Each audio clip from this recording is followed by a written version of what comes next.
నమస్తే, నా పేరు హేమ. బులెటిన్ కన్నా ముందు హెడ్లైన్స్.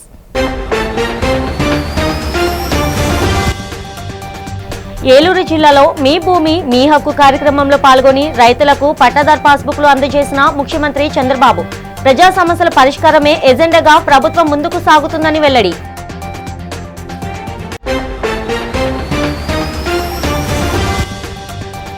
విశాఖలో వైసీపీ ఆధ్వర్యంలో డిఎస్సి నియామకాలలో అక్రమాలకు వ్యతిరేకంగా అన్ని ప్రధాన కూడళ్లలో నిర్వహించిన నిరసన కార్యక్రమాలు. అనుమతి లేదంటూ ఎక్కడికక్కడ వైసీపీ నాయకులను అరెస్ట్ చేసిన పోలీసులు.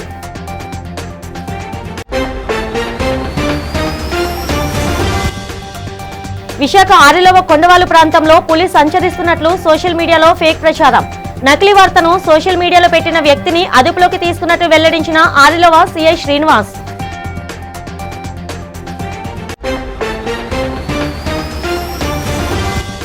KGH SC ST Employees Welfare association ఆధ్వర్యంలో అత్యంత ఘనంగా జరిగిన రాజ్యసభ సభ్యుడు గొల్ల బాబురావు జన్మదిన వేడుకలు. గొల్ల బాబురావు చేసిన ప్రజాసేవను కొనియాడిన పలువురు వక్తలు.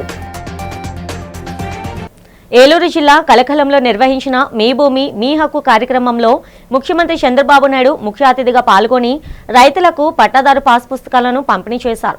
అనంతరం ఆయన మాట్లాడుతూ ప్రజా సమస్యల పరిష్కారమే తమ ప్రభుత్వ ఏకైక ఎజెండా అని స్పష్టం చేశారు. ప్రధాని మోదీ నాయకత్వంలో రాష్ట్రంలో డబుల్ ఇంజన్ సర్కార్ వేగంగా పనిచేస్తుందని తెలిపారు. గత ప్రభుత్వ హయాంలో భూ సమస్యలపై అనేక అర్జీలు వచ్చాయని, రెవెన్యూ సమస్యలన్నీ పరిష్కారమయ్యే వరకు అధికారులు కష్టపడి పనిచేయాలని ఆదేశించారు. కరెన్సీ నోట్లకు ఉండే భద్రత, ఫీచర్లు, బ్లాక్ చైన్ టెక్నాలజీ, క్యూఆర్ కోడ్ల సాయంతో ట్యాంపరింగ్ జరగకుండా పట్టాదారు పాస్ పుస్తకాలను రూపొందించామని వెల్లడించారు. ఇప్పటి వరకు 32.32 లక్షల పాస్ పుస్తకాలను రైతులకు అందజేశామని, 9,365 గ్రామాల్లో రీసర్వే పూర్తి చేసి మరో 68.64 లక్షల పాస్ పుస్తకాలు జారీ చేయాల్సి ఉందని సీఎం తెలిపారు. ఈరోజు నేను ఒకటి ఆలోచించాను. నేను చాలా సమస్యలపైన పోరాడుతున్నాను. అన్నింటికంటే ముఖ్యమైన సమస్య పట్టాదారు పాసు పుస్తకం. మీ భూమి మీ హక్కు. వేరే వాళ్ళ పెత్తనం మీ భూమిపైన ఉండడానికి వీలు లేదు. మీ పట్టాదారు పాసు పుస్తకం పైన వేరే వాళ్ళ ఫోటో వేసుకోవడానికి అంతకన్నా వీలు లేదు. మామూలుగా వారసత్వ సమస్యలు కొన్ని వచ్చాయి. కొన్ని అధికారులు ఎప్పటికప్పుడు తప్పిదాల వల్ల కొన్ని సమస్యలు వచ్చాయి. 1924లో విధ్వంసం వల్ల మరిన్ని సమస్యలు వచ్చి జటిలమైపోయింది. ఎవరైనా సరే ఇష్టం లేకపోతే వాళ్ళ భూమిని ఇమ్మంటే ఇవ్వకపోతే 22A కింద పెట్టేశారు. అంటే ఒకే సింపుల్, మీ భూమి మీరు అనుభవిస్తున్నారు, వాళ్ళు అడిగినప్పుడు ఇవ్వకపోతే మీ జుట్టును వాళ్ళ చేతుల్లో పెట్టుకోవాలని రికార్డులో డిజిటల్గా 22A వేశారు. అక్కడి నుంచి ప్రభుత్వ భూమి అయిపోయింది. సమస్యలు చాలా వచ్చాయి. నాకు కూడా అర్థం కాలేదు. ముఖ్యమంత్రి అయితే నేను ఎక్కడికి పోయినా కట్టలు కట్టలుగా అర్జీలన్నీ భూ సమస్యలపైనే వచ్చాయి. ఆ రోజు నేను ఒక సంకల్పం చేశాను.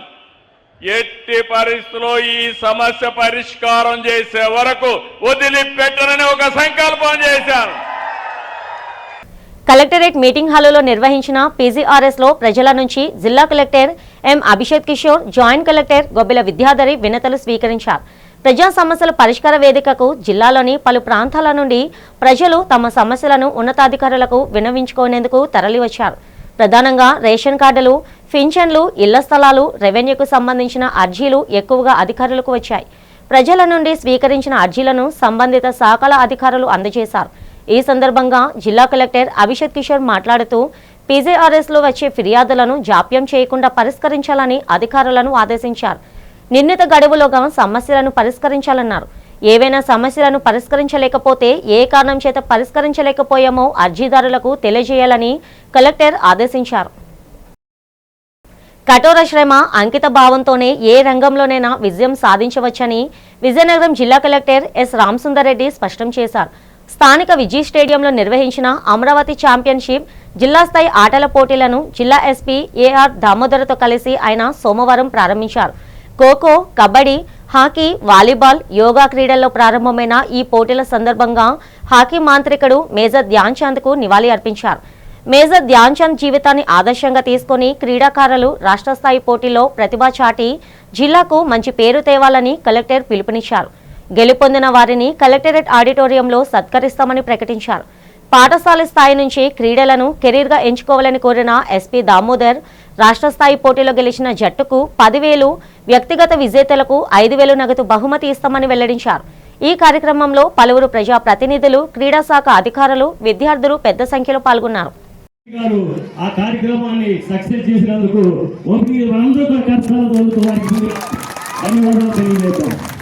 నిజంగా గౌరవ సీఎం గారికి మనకి ఇచ్చిన బాధ్యతలు ఆయన వారు తీసుకుని ఎక్కడా కూడా బందోబస్తులో కానీ అరేంజ్మెంట్స్లో కానీ ఎలాంటి లోపాలు లేకుండా గౌరవ కలెక్టర్ గారు కానీ ఎస్పీ గారు కానీ ఎవరైనా ఫోన్ చేస్తే ఎంత ఓపికగా సమాధానం చెప్పారంటే ఆర్గనైజేషన్ వారి నుంచి నేను చాలా నేర్చుకున్నాను ఈ నాలుగులో సార్. Thank you sir. మరొకసారి సపోర్ట్తో వారికి అదేవిధంగా ఆయన పుట్టినరోజును జయంతి నాడు మనము ఇలా నేషనల్ స్పోర్ట్స్ డే, అలాగే అదే రోజు మన రాష్ట్ర ప్రభుత్వం, మన ముఖ్యమంత్రి గారు కూడా ఈరోజు అమరావతి ఛాంపియన్షిప్ అనే గ్రామీణ క్రీడాకారులను ఎంకరేజ్ చేయడం కోసము ఇటువంటి మంచి క్రీడలను మనం తీసుకురావడానికి వచ్చినందుకు మీ అందరి తరఫున, మనందరి తరఫున కృతజ్ఞతలు తెలుపుకుంటూ, మీరంతా కూడా ఏదైతే కాన్స్టిట్యున్సీ లెవెల్లో ప్రతిభ కనపరిచారు, అమరావతి ఛాంపియన్షిప్ ఏర్పాటు చేయడం, నిర్వహించడం, అందుకు 10 జిల్లాల నుంచి కొంతమంది క్రీడాకారులను ఇక్కడి నుంచి సెలెక్ట్ చేయటం, మొదట కాన్స్టిట్యున్సీ లెవెల్లో చేయటం, తర్వాత డిస్టిక్, ఈరోజు జిల్లా లెవెల్లో 2-3 రోజులు అన్నీ కూడా మనకు అందుబాటులో ఉన్నటువంటి స్పోర్ట్స్, ఖోఖో, కబడ్డీ అన్నీ కూడా ఆంధ్రప్రదేశ్ గ్రామీణ వాతావరణంలో జరిగేటువంటి స్పోర్ట్స్, ఇలాంటి వాటిని ఎంకరేజ్ చేస్తూ, అలాగే గెలిచిన వాళ్ళకి ఇక్కడి నుంచి ఎవరు సెలెక్ట్ అవుతారో వీళ్ళందరూ కూడా తిరుపతి నేషనల్ స్టేట్ లెవెల్లో తిరుపతిలో అక్కడ పోటీలు కండక్ట్ చేయటం, ఇక్కడి నుంచి మన విద్యార్థులందరూ కూడా వెళ్తున్నారు. మీకందరికీ ఇంకొక చిన్న విషయం, మన జిల్లా నుంచే వల్లూరు అజయ్ బాబు అనేసి మీరు పేపర్లో చూస్తుంటారు, నిన్న మొన్న కాంస్య పథకం వచ్చింది కామన్వెల్త్ దీంట్లో. మీరు ఇలాంటి వాళ్ళందరినీ ఆదర్శంగా తీసుకోవాలి. స్పోర్ట్స్ వల్ల ఏదో కప్పులు ఈ కాదు, ఒక కెరీర్ బిల్డప్ చేసుకోవాలి. స్పోర్ట్స్ అంటే ఒక కెరీర్, జీవితంలో ఒక క్రమశిక్షణకి అలాగే ఇండివిజువల్ డెవలప్మెంట్తో పాటు ఒక కెరీర్గా డెవలప్ చేసుకుంటే మీ జీవితంలో ఎంతో ఉన్నత స్థానాలకు వెళ్ళొచ్చు. స్పోర్ట్స్ని ఒక కెరీర్గా తీసుకోండి. పార్టీ అధిష్టానం పిలుపు మేరకు వైసీపీ శ్రేణులు నగరంలోని పలు ప్రాంతాల్లో నిరసన కార్యక్రమాలను నిర్వహించారు. వైసీపీ నేతలు చేపట్టే నిరసన కార్యక్రమాలకు అనుమతులు లేకపోవడంతో పోలీసులు ఎక్కడికక్కడే నేతలను అరెస్ట్ చేశారు. వైసీపీ విశాఖ జిల్లా అధ్యక్షుడు కేకే రాజు ఆర్ఎన్బి జంక్షన్ వద్ద నిరసన చేపట్టేందుకు సిద్ధమవుతుండగా పోలీసులు అరెస్ట్ చేశారు. ఈ సందర్భంగా కేకే రాజు మీడియాతో మాట్లాడుతూ డిఎస్సీలో జరిగిన అవకతవకలపై సిబిఐచే విచారణ జరిపించాలని డిమాండ్ చేశారు. డిఎస్సీలో జరిగిన కుంభకోణానికి నైతిక బాధ్యత వహిస్తూ మంత్రి నారా లోకేష్ రాజీనామా చేయాలన్నారు. మంత్రి లోకేష్ రాజీనామా చేసే వరకు తమ పార్టీ పోరాటం ఆగదని స్పష్టం చేశారు. ఈ కార్యక్రమంలో వైసీపీ సీనియర్ నేతలు, మాజీ కార్పొరేటర్లు, ఆ పార్టీ అనుబంధ సంఘాల నాయకులు, కార్యకర్తలు పాల్గొన్నారు. అరెస్ట్ చేసిన నేతలను కాసేపటి తర్వాత పోలీసులు విడిచిపెట్టారు. ఈరోజు ఈ రాష్ట్రంలో ఉన్న విద్యార్థుల హక్కుల కోసం, నిరుద్యోగ యువకులకు ఇచ్చిన హామీల కోసం, వారికి ఇస్తున్న నిరుద్యోగ భృతి కోసం, డిఎస్సీలో జరిగిన అన్యాయాలు, అక్రమాలపై సిబిఐ ఎంక్వైరీని డిమాండ్ చేస్తూ, విద్యాశాఖ మంత్రి రాజీనామా డిమాండ్ చేస్తూ ఈరోజు రాష్ట్ర వ్యాప్తంగా 175 నియోజకవర్గాలను కూడా వైఎస్ఆర్ కాంగ్రెస్ పార్టీ శాంతియుత నిరసనలకు పిలిపివ్వడం జరిగింది. కానీ ఈరోజు ఉదయం నుంచి కూడా ఈ ఉగ్రవాదుల్ని చూసినట్టు పోలీస్ అధికారులు అధికారాన్ని చేతిలో తీసుకుని అప్రజాస్వామికంగా ఈరోజు పెద్ద ఎత్తున మా కార్యకర్తలపైన, విద్యార్థులపైన, యువతపైన ఈ శాంతియుత నిరసన ర్యాలీలో పాల్గొనడానికి వచ్చే వారిపైన దాడులు చేసే ప్రయత్నం మేము చెప్పడం జరిగింది. ఇది రాజకీయాల కోసం, రాజకీయ ప్రయోజనాల కోసం చేస్తున్నది కాదు. విద్యార్థుల భవిష్యత్తు కోసం రాజ్యాంగం ప్రకారం ఈరోజు మేము విద్యార్థుల తరపున, యువత తరపున పోరాటం చేస్తున్నాం. అయినా ఉదయం నుంచి మా కార్యకర్తలని, నాయకులను కూడా బెదిరించి బళ్ళు లాక్కుంటారు, తాళాలు లాక్కుంటారు, వారి మీద జులుం ప్రదర్శిస్తారు. కొంతమంది పోలీస్ అధికారులు అయితే చేయి చేసుకునే పరిస్థితి చేస్తున్నారు జులుం ప్రదర్శించి. ఇది ఏమాత్రం మంచి పద్ధతి కాదు. అధికారం ఎవరికీ కూడా శాశ్వతం కాదు. 5 సంవత్సరాలకు ఒకసారి ఎన్నికలు జరిగితే ఎన్నికల్లో ప్రజా తీర్పు మేరకు ప్రభుత్వాలు మారుతాయి. ఇది శాశ్వతం అనుకుని ఈరోజు మీరు ఇలా దుర్మార్గంగా రాజ్యాంగ విలువలు కాలరాస్తూ ఎర్రిబుక్కు రాజ్యాంగం పేరుతో ఈ విధంగా మీరు వ్యవహరిస్తే తప్పకుండా ఏదైతే యువతపైన మీరు అణచివేసే ప్రయత్నం చేస్తున్నారో, ఏదైతే విద్యార్థి లోకాన్ని అనదొక్కే ప్రయత్నం చేస్తున్నారో, ఏదైతే డిఎస్సిలో అక్రమాలపై శాంతి నిరసన ర్యాలీ చేయడానికి ఈరోజు ఈ రాష్ట్ర పోలీసు యంత్రాంగం అంతా కూడా యువతని, నిరుద్యోగుల్ని, అదేవిధంగా మహిళల్ని ఏదైతే ఉందో వైఎస్ఆర్ పార్టీ కార్యాలయాలు అక్రమ నిర్బంధంలో పెట్టి ఈరోజు రాష్ట్రంలో రెడ్ బుక్ రాజ్యాంగాన్ని అణువణువున అమలుపరుస్తున్నారు. ఏదైతే బాబాసాహెబ్ అంబేద్కర్ రాజ్యాంగం మీద, ఆ చట్టం మీద మాకు గౌరవం ఉంది. మేము నిరసన ర్యాలీ చేసుకుంటే వీళ్ళందరూ కూడా అరెస్ట్ చేయడానికి ఈరోజు ఎక్కడ పడితే అక్కడ ఓబీ వ్యాన్లు, ఎక్కడ ఎడ్యుకేషనల్ ఇన్స్టిట్యూషన్స్ ఉంటాయో యువత ఎక్కడ పాల్గొంటారని చెప్పేసి నిర్బంధంగా ఈరోజు సంఖ్యలు వేయడానికి సిద్ధంగా ఉంది ఈ ప్రభుత్వం. గిరిజన ప్రాంతాల సమగ్ర వికాసంతో పాటు పిల్లల భవిష్యత్తు ధ్యేయంగా ప్రభుత్వం పనిచేస్తుందని పార్వతీపురం మన్యం జిల్లా collector doctor N Prabhakar Reddy స్పష్టం చేశారు. ప్రపంచ ఆదివాసీ దినోత్సవం సందర్భంగా సమగ్ర గిరిజనాభివృద్ధి సంస్థ ఐటీడీ ఆధ్వర్యంలో కురుపాం మండలం జి శివడ గ్రామంలో నిర్వహించిన వేడుకల్లో ప్రభుత్వ విప్ స్థానిక ఎమ్మెల్యే టి జగదీశ్వరితో కలిసి ఆయన ముఖ్య అతిథిగా పాల్గొన్నారు.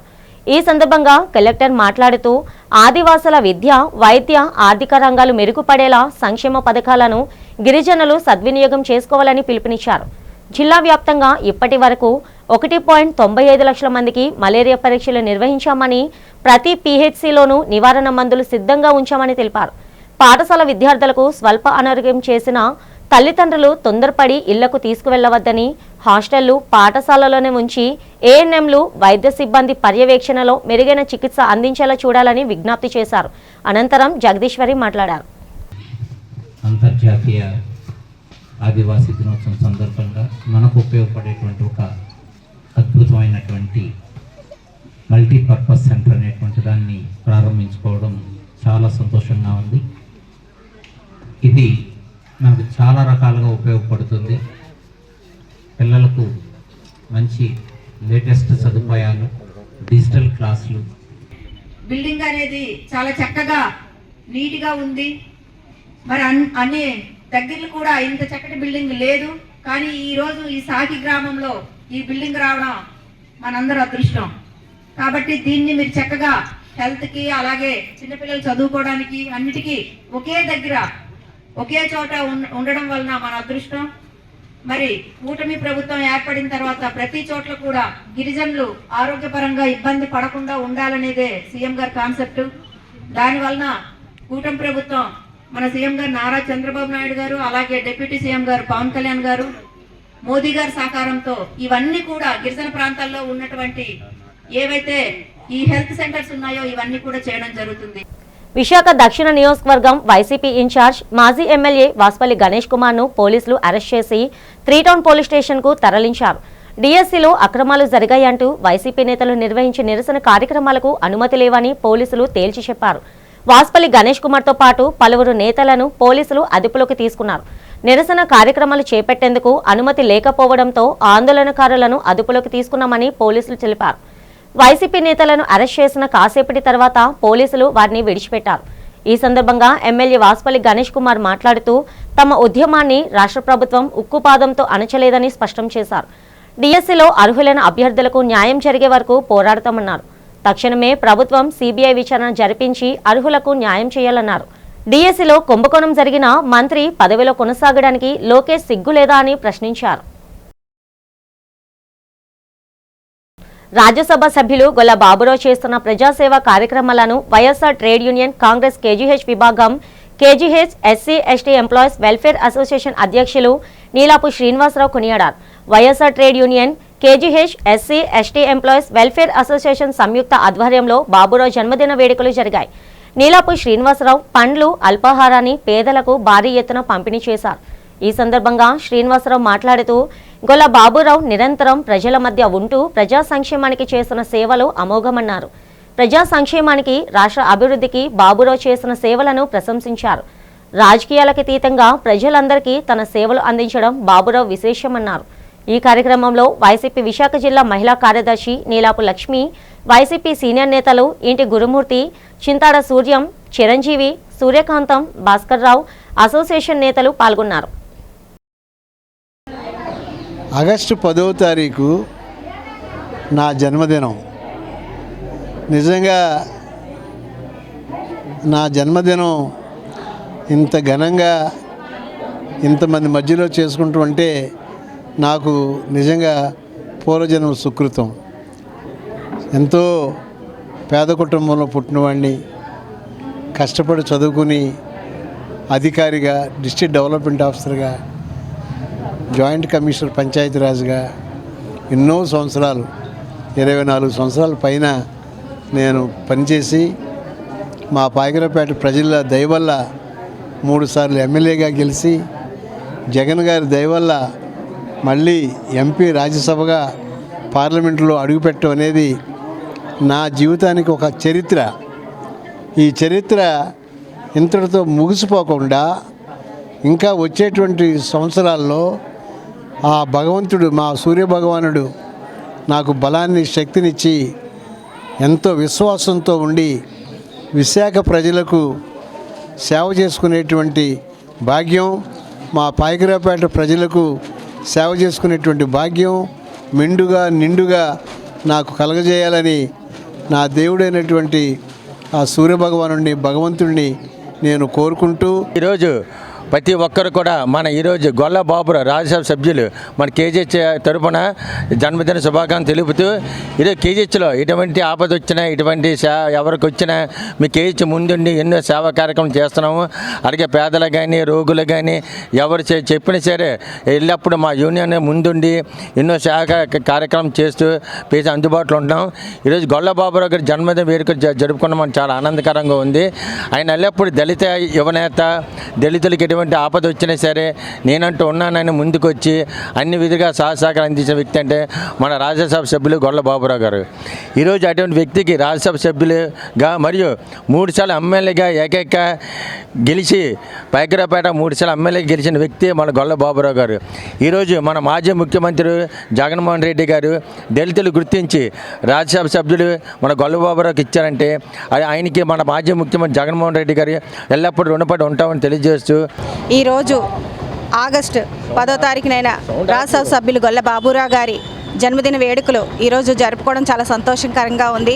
ఆయనకి ఆ భగవంతుడు ఎల్లవేళ ఆయురారోగ్య అష్టైశ్వర్యాలు ప్రసాదించాలని, భవిష్యత్తులో ప్రజలకు మరింత సేవలు అందించి, అలాగే జగన్మోహన్ రెడ్డి గారు ఆయన సేవలు గుర్తించి భవిష్యత్తులో మరి ఇంకా మంచి పదవులు ఇవ్వాలని కోరుకుంటూ మనస్ఫూర్తిగా అందరికీ నమస్కారాలు.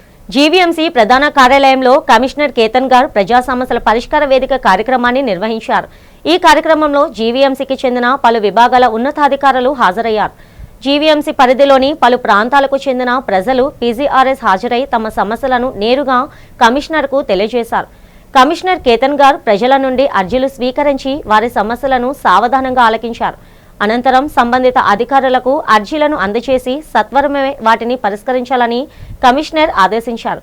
ప్రధానంగా టౌన్ ప్లానింగ్, వీధి దీపాలు, డ్రైనేజ్ సదుపాయం, కొండవాలు ప్రాంతాల్లో నివసించే ప్రజలు రిటర్నింగ్ వాల్ నిర్మించాలంటూ కమిషనర్కు అర్జీలను సమర్పించారు. మా తెలుగు తల్లికి మల్లెపూదండ గీత రచయిత శంకరంబాడి సుందరాచారి జయంతి తెలుగుదండు ఆధ్వర్యంలో జరిగింది. మద్దిలపాలెం కూడలిలో గల తెలుగు తల్లి విగ్రహం వద్ద పలువురు కవులు, కళాకారులు, సాహితీవేత్తలు, భాషాభిమానులు పాల్గొని మహాకవికి నీరాజనాలు సమర్పించారు. ఈ సందర్భంగా తెలుగుదండు అధ్యక్షుడు పరవస్తు సూరి మాట్లాడుతూ తెలుగు భాషాభివృద్ధిపై ప్రభుత్వ నిర్లక్ష్య వైఖరిని ఎండగట్టారు. ప్రాథమిక విద్యాబోధన మాతృభాషలోనే జరగాలని, దానికై పోరాటాన్ని ఉధృతం చేస్తామన్నారు. ఈ కార్యక్రమంలో బీవీకే కళాశాల, వండర్ కిడ్స్ పాఠశాలల విద్యార్థులు పాల్గొని మాతృభాష మా హక్కు అంటూ నినాదాలు చేశారు. ఈ కార్యక్రమంలో డాక్టర్ మోపిదేవి విజయ్ కుమార్, డాక్టర్ డివి సూర్యరావు, గంట్ల శ్రీనుబాబు, ప్రొఫెసర్ సూరపాడు, డాక్టర్ కేవీఎస్ మూర్తి, రవిమోహన్, ఏవి రమణారావు తదితరులు పాల్గొన్నారు. తెలుగు జాతి చైతన్య గీతిక వైతాళికుడు మా తెలుగు తల్లికి మల్లెపోదండ గీతాన్ని రచించి తెలుగు జాతికి ప్రసాదంగా అందించిన మహానుభావుడు ప్రసన్న కవి శంకరంబాడి సుందరాచారి గారి జయంతి. వారి యొక్క శత జయంతి జరిగి కూడా పుష్కర కాలం అయిపోయింది. మనం ప్రతి సంవత్సరము వారి జయంతిని ఆగస్టు 10వ తేదీ మన తెలుగు జాతి వైతాళికుడు కాబట్టి ఆయన జయంతిని మనం ఘనంగా నిర్వహించుకుంటున్నాం. ఈ కార్యక్రమానికి పెద్దలందరూ ఇచ్చేశారు, పిల్లలు అందరూ కూడా సంతోషంగా విచ్చేశారు. అందరికీ ధన్యవాదాలు తెలియజేస్తున్నాం. ఈ సందర్భంగా ఈరోజు వారి జయంతి కాబట్టి ప్రభుత్వాన్ని కానీ వ్యక్తులను కానీ మేము విమర్శించాం. రాత్రి తెల్లవారుజాము లేసి ఒట్టు పెట్టుకున్నాం అన్నమాట. మహావిశాఖ ప్రజల త్రాగునీటి సమస్యను పరిష్కరించడంలో రాష్ట్ర ప్రభుత్వం ఘోరంగా విఫలమైందని తెలుగు శక్తి అధ్యక్షులు బివి రామ్ మండిపడ్డారు. ప్రజలు త్రాగునీటి కోసం ట్యాంకర్లను ఆశ్రయించాల్సిన దుస్థితి నెలకొందని వాపోయారు. విజేఎఫ్ ప్రెస్ క్లబ్లో జరిగిన మీడియా సమావేశంలో 68వ వార్డు మహిళలు పాల్గొన్నారు. బివి రామ్ మహిళలు మాట్లాడుతూ వార్డులో నెలకొన్న తీవ్ర నీటి ఎద్దడిని వివరించారు. గుక్కెడు నీటి కోసం పడుతున్న పాటలను తెలిపారు. ప్రజలకు సరిపడినంత త్రాగునీరును సరఫరా చేయడంలో ప్రభుత్వం విఫలమైందన్నారు. రాష్ట్ర ప్రభుత్వ నిర్లక్ష్య వైఖరి వల్లనే విశాఖ ప్రజలు త్రాగునీటి సమస్యను ఎదుర్కొంటున్నారని చెప్పారు. తక్షణమే ప్రభుత్వం చొరవ చూపి విశాఖ ప్రజలకు త్రాగునీటి సమస్య లేకుండా శాశ్వత పరిష్కారం చూపాలని డిమాండ్ చేశారు. నేడు నిజంగా ఇది ఒక విషాదమైన ఘటనను మనవి చేస్తున్నాను. మరి ఈ స్టేజ్ మీద ఉన్న నలుగురు మహిళలు, చంద్రావతిగా కానీ, అనసూయగా కానీ, దేవుడమ్మ కానీ, ఉమాదేవి కానీ, వీళ్ళు తెలుగుదేశం పార్టీ కార్యకర్తలు. ఈరోజు వీళ్ళు మీడియా ముందు రావటం ముఖ్య ఉద్దేశం, గత 6 నెలలుగా వీళ్ళకి నీరు కట్ చేశారు. నేను ఒకటే ప్రశ్నిస్తున్నా, రాష్ట్ర ముఖ్యమంత్రి నారా చంద్రబాబు గారు, మీరు మాట్లాడితే నేను ప్రతి ఇంటికి పెద్ద కొడుకు అని చెప్పి అంటారు. మరి ఈవేళ మీ నాయకులే దౌర్జన్యంతో 68వ వార్డు అక్కిరెడ్డిపాలెంలో 6 నెలల నుంచి మహిళలు 200 కుటుంబాలు రోడ్డును పడ్డారంటే ఇది మీ ప్రభుత్వానికి సిగ్గుచేటు కాదని మనం చేస్తున్నాం. ముఖ్యంగా మీరు ఏదైతే చెప్పుకుంటున్నారో, మీ రాష్ట్ర అధ్యక్షుడు పల్లా శ్రీనివాస కాన్స్టిట్యున్సీలోనే ఉంది ఈ వార్డు. ఈవేళ వీళ్ళు మిమ్మల్ని ఎదిరించలేరు, మీతో ఢీకొట్టలేరు. కానీ మానవత్వ దృక్పథంతో నాకు ఈ విషయం 3 నెలల క్రితం వచ్చినా సరే నా విధిషులు మర్చిపోయాను. మొన్నే పరిపూర్ణ స్వామి దృష్టి తీసుకొచ్చినప్పుడు ఈ విషయం నా దృష్టికి వచ్చింది. డెఫినెట్గా రేపు మండే టేకప్ చేద్దాం. రేపు స్వతంత్రం నాటికి వీళ్ళకి కుళాయి నీరు రావాలన్నది తెలుగు శక్తి డిమాండ్ చేస్తుంది. గతంలో వీళ్ళకి 1999 నుంచి డోక్రా గ్రూపుల నుంచి ఆ స్థలాలు అవన్నీ కేటాయించడం జరిగింది. ఎన్టీ రామారావు పీరియడ్ నుంచి వీళ్ళు అక్కడ స్థానికంగా ఉంటున్నారు. వాళ్ళకి కొత్తగా రీసెంట్గా ఈ కూటమి గవర్నమెంట్ వచ్చిన తర్వాత లోకల్ స్థానిక నాయకులు అందరూ కలిపి భయాందోళనకు గురి చేయడం, వాటర్ ఆపడం, రైల్వే వాళ్ళతో నోటీసులు ఇప్పించడం, బెదిరించి అక్కడి నుంచి పంపించడానికి జీవీఎంసీ అధికారులు చేస్తున్న దాని మీద అధికారులతో నేను మాట్లాడడం జరిగింది. మాట్లాడితే అధికారులు మాకు తెలియదు అని అంటారు. రాజకీయ నాయకుల దగ్గరికి వెళ్తే మీ పని అయిపోద్దమ్మా, వెళ్ళండి, అసలు ఎందుకు వాటర్ ఆపారో మాకు తెలియదు అని చెప్పడం జరిగింది. సరే అని చెప్పి వాళ్ళు ఇంకా ఒక 10 రోజులు జీవీఎంసీ జోనల్ ఆఫీస్ దగ్గర ధర్నాలు ఇవన్నీ చేయడం కూడా జరిగింది. జోనల్ కమిషనర్ గారు మాకు ఎటువంటి సంబంధం లేదు, ట్యాంకులు కావాలంటే ఇస్తామని కూడా చెప్పడం జరిగింది. నేను ఎన్నో సంవత్సరాలు బట్టి నేను పని చేస్తున్నాను టీడీపీకి. కానీ ఇప్పుడు ఏంటంటే నన్ను ఎవ్వరు కూడా కింద పెట్టేసి మైట్ చేయకుండా ఉన్నారు. ప్రతి సమస్యకి ప్రజల్లోకి వెళ్ళి పని చేసుకొచ్చేదాన్ని. కానీ ఇప్పుడు ఎవ్వరు కూడా నన్నంటూ ఒక గుర్తింపు లేకుండా చేశారు. వాటర్ లాగా 6 నెలలు అయిందండి మాకు వాటర్ ఆఫీసర్. నేను వాటర్ వాళ్ళ దగ్గర మా అధికారుల్లో పెట్టి నేను అందరికీ అన్ని పనులు చేసుకొచ్చాను. ఈరోజు అధికారులను ఎవరు పట్టించుకోకపోయినా సరే నేను పోరాటం చేశాను, కానీ ఎవరు పట్టించుకోలేదు. ఇప్పుడు 6 నెలలు బట్టి మంచినీళ్ళు లేకుండా ఆ వార్డులో చాలా ఇబ్బందులు పడుతున్నామండి. భారతీయ జనతా పార్టీ రాష్ట్ర అధ్యక్షుడు మాజీ ఎమ్మెల్సీ పివిఎన్ మాధవ్ జన్మదిన వేడుకలు విశాఖలో ఆయన స్వగృహం వద్ద అత్యంత వేడుకగా జరిగాయి. ఈ సందర్భంగా రాష్ట్ర వ్యాప్తంగా ఉన్న ఆయన అభిమానులు, పార్టీ నాయకులు, పలువురు ఎమ్మెల్యేలు మాధవ్ను కలిసి పుష్పగుచ్చాలు అందజేసి పుట్టినరోజు శుభాకాంక్షలు తెలియజేశారు. రానున్న రోజుల్లో కూటమిని, బీజేపీని మరింత బలోపేతం చేస్తూ ప్రజారంజక పాలనను రాష్ట్ర ప్రజలకు అందించేలా మాధవ్కు శక్తిని ఇవ్వాలని ఆకాంక్షించారు. డేటా సెంటర్లు ఏర్పాటు వలన పర్యావరణ సమతుల్యత దెబ్బతింటుందని వేదు ప్రభాకర్ స్వామీజీ ఆందోళన వ్యక్తం చేశారు. నగరంలో జరిగిన మీడియా సమావేశంలో ఆయన మాట్లాడారు. డేటా సెంటర్ల వలన పర్యావరణ దెబ్బతింటే ప్రజల మనుగడకు తీవ్ర ఇబ్బందులు తప్పవని హెచ్చరించారు. డేటా సెంటర్ల కంటే బయోటెక్నాలజీని వినియోగిస్తే మంచి ఫలితాలు ఉంటాయన్నారు. బయో ఆర్గానిక్ టెక్నాలజీ వినియోగిస్తే సృష్టిలో ఉన్న పంచభూతాలకు ఎటువంటి హాని జరగదని తెలిపారు. ప్రభుత్వాలు ముందుకొచ్చి బయో ఆర్గానిక్ టెక్నాలజీ వినియోగానికి మొగ్గు చూపాలని వేదు ప్రభాకర్జీ కోరారు. డేటా సెంటర్ వర్సెస్ ఆధ్యాత్మిక డేటా సెంటర్ అంటే బ్రెయిన్ టెక్నాలజీని, మన శరీరంలో ఉన్న బ్రెయిన్ ఒక డేటా సెంటర్ ఈ శరీరం అనే ప్రపంచానికి. అంచేత ఈ యొక్క బయోమిమిక్రీ అంటే సృష్టిలో ఉన్నటువంటి టెక్నాలజీని మన శరీరంలోనే చూస్తాడు యోగి. సైంటిస్ట్ బయట చూస్తే సైంటిస్ట్ లోపల చూస్తాడు. ఆ లోపల చూసినటువంటి టెక్నాలజీని ఈ ప్రపంచానికి పరిచయం చేసి ఈ ప్రపంచంలోనే ఎలాంటి హానికరం లేనటువంటి ఒక డేటా సెంటర్ నిర్మించాలనే ఉద్దేశంతో ఈ యొక్క పత్రికా సమావేశం పెట్టడం జరిగింది. ఇప్పుడు వస్తున్నటువంటి ఈ డేటా సెంటర్లు విశాఖపట్నం అలాగే మన తిరుపతిలో వచ్చేటటువంటి డేటా సెంటర్ల వలన అనర్థం జరుగుతుంది, కొంతవరకు పర్యావరణానికి హాని కలిగిస్తుంది. ఇలాంటి చర్యలకి వ్యతిరేకిస్తూ దానికి పరిష్కార మార్గంగా ఇప్పుడు మేము బయో టెక్నాలజీని తీసుకుని మన శరీరంలో ఉన్నటువంటి బ్రెయిన్ ఏ విధంగా డేటాని కలెక్ట్ చేస్తుందో అదేవిధంగా కలెక్ట్ చేసి కూలింగ్ వ్యవస్థని ఏర్పాటు చేయడానికి ఈ ప్రత్యేకమైనటువంటి ఒక టెక్నాలజీని ఒక యోగిగా బాధ్యత గల ఒక పౌరుడిగా అందించడం జరిగింది. ఈ టెక్నాలజీని ప్రపంచవ్యాప్తంగా అమలు చేసినట్టయితే పర్యావరణానికి కానీ మొత్తం ఈ పంచభూతాలకి ఎలాంటి హాని కలగనటువంటి ఒక ప్రత్యేకమైనటువంటి బయో ఆర్గానిక్ టెక్నాలజీని ఇంప్లిమెంట్ చేయడం జరిగింది. దాన్ని ఈ పత్రికా ముఖంగా తెలియజేయడానికి మేము ముందుకొచ్చాం. అలాగే ప్రభుత్వాలు ముందుకొచ్చి ఈ టెక్నాలజీ గురించి ఒకసారి విశ్లేషణ చేసి అలాగే ప్రపంచ శాస్త్రవేత్తలందరికీ కూడా ఈ టెక్నాలజీని పంపించడం జరిగింది. ఇన్ఫోసిస్ వారు సమాధానం చెప్పారు, వారు ప్రతిస్పందించారు.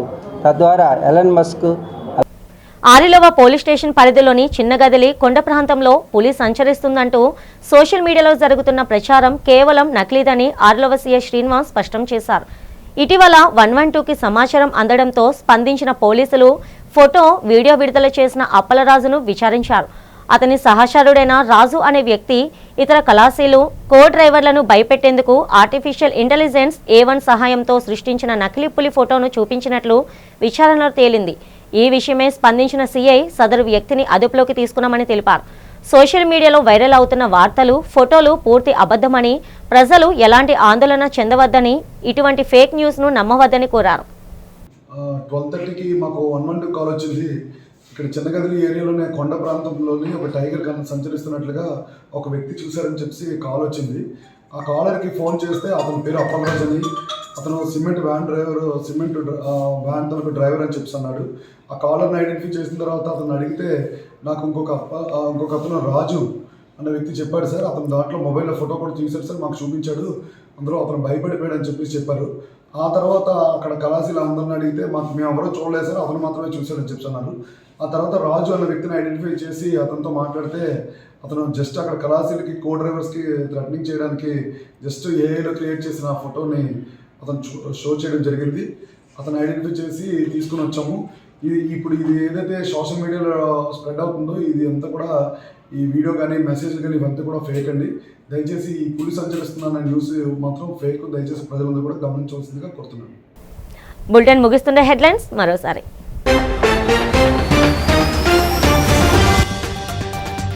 ఏలూరు జిల్లాలో మీ భూమి మీ హక్కు కార్యక్రమంలో పాల్గొని రైతులకు పట్టాదార్ పాస్బుక్లు అందజేసిన ముఖ్యమంత్రి చంద్రబాబు. ప్రజా సమస్యల పరిష్కారమే ఎజెండాగా ప్రభుత్వం ముందుకు సాగుతుందని వెల్లడి.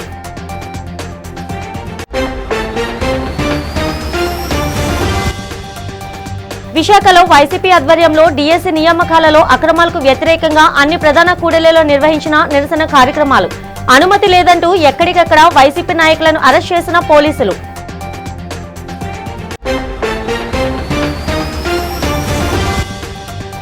విశాఖ ఆరిలోవ కొండవాలు ప్రాంతంలో పులి సంచరిస్తున్నట్లు సోషల్ మీడియాలో ఫేక్ ప్రచారం. నకిలీ వార్తను సోషల్ మీడియాలో పెట్టిన వ్యక్తిని అదుపులోకి తీసుకున్నట్లు వెల్లడించిన ఆరిలోవ సీఐ శ్రీనివాస్.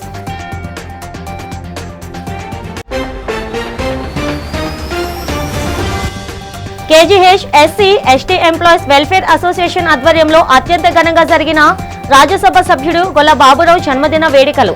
గొల్ల బాబురావు చేసిన ప్రజాసేవను కొనియాడిన పలువురు వక్తలు. ఈనాటి బులెటిన్ ఇంతటితో సమాప్తం. తిరిగి రేపటి బులెటిన్లో కలుసుకుందాం. అంతవరకు సెలవు. నమస్తే.